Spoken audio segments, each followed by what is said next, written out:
Who's sitting on your bench right now? And are you developing them like tomorrow's starters? Hello, my friends, and welcome to Living the Laws. I'm Larry Laws Sr., and this is another edition of Wednesday Wisdom Live.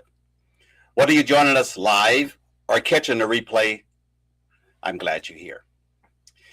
This is your midweek reset, a place where leaders like you come to recharge, refocus, and rise in your leadership journey.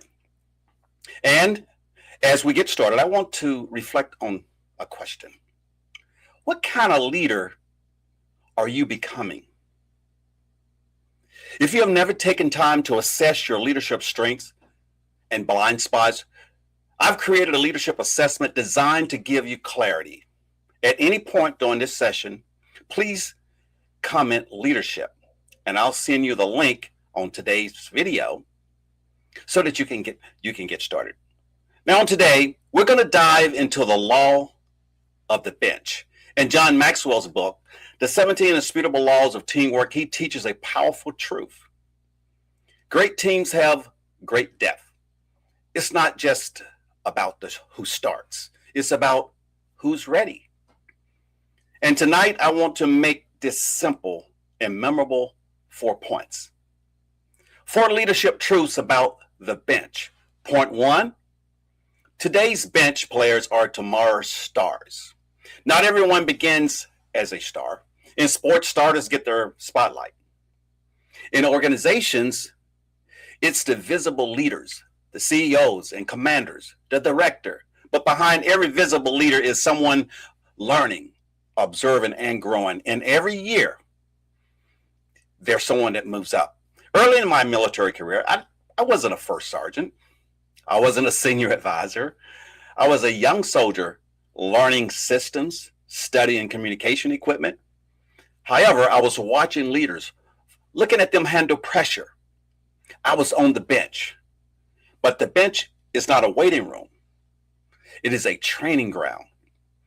In the military, when units were deployed or leadership shift, someone had to step up. And those who had been prepared on the bench often rose faster than the ones that were not. Leaders made a mistake when they overlooked the bench, because the bench is not inactive. It is accumulating, getting you ready. So ask yourself, are you developing the right ones? Your administrative support, your volunteers, your junior staff, because today's bench strength determines tomorrow's leadership pipeline. Number 2, the bench multiplies the starters.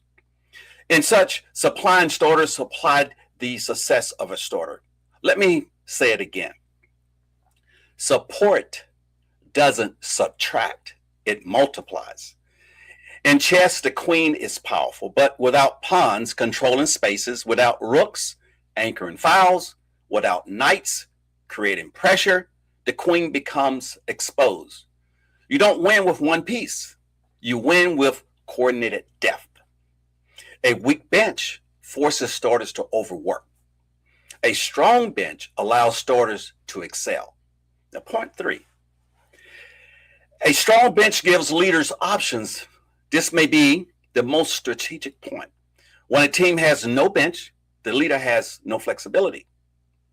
In the Army, when units face critical movements, we didn't just rely on the same frontline soldiers.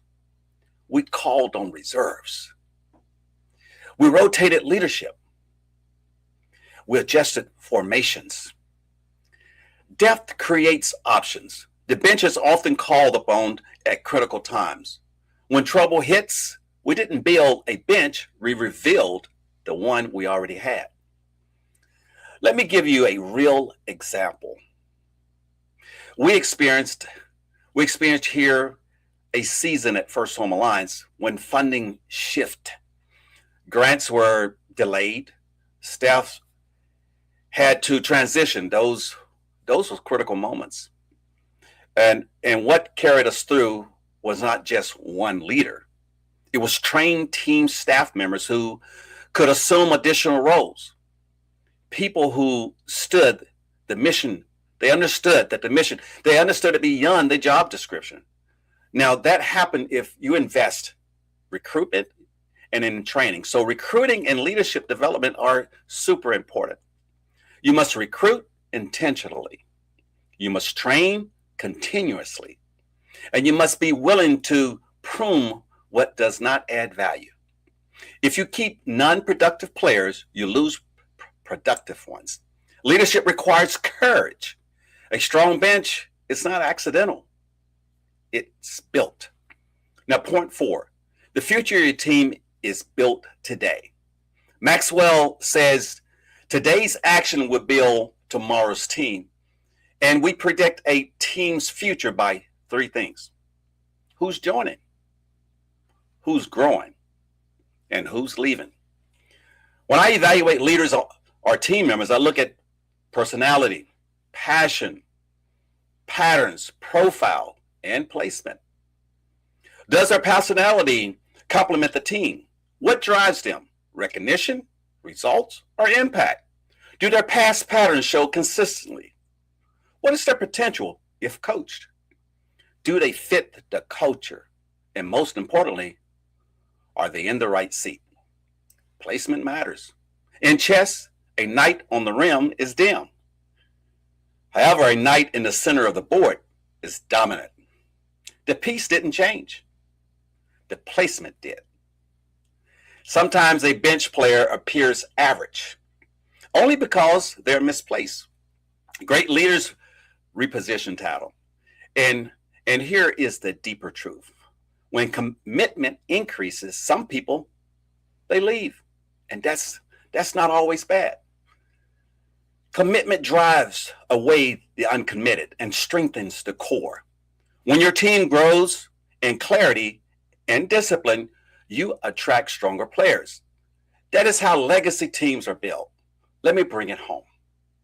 In your organization, in your business, in your nonprofit, or your family, who's on your bench? Who's there? Are you recruiting intentionally?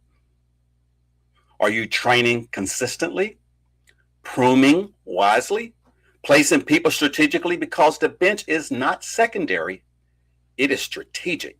Sometimes it is over before it's over because the starters fail.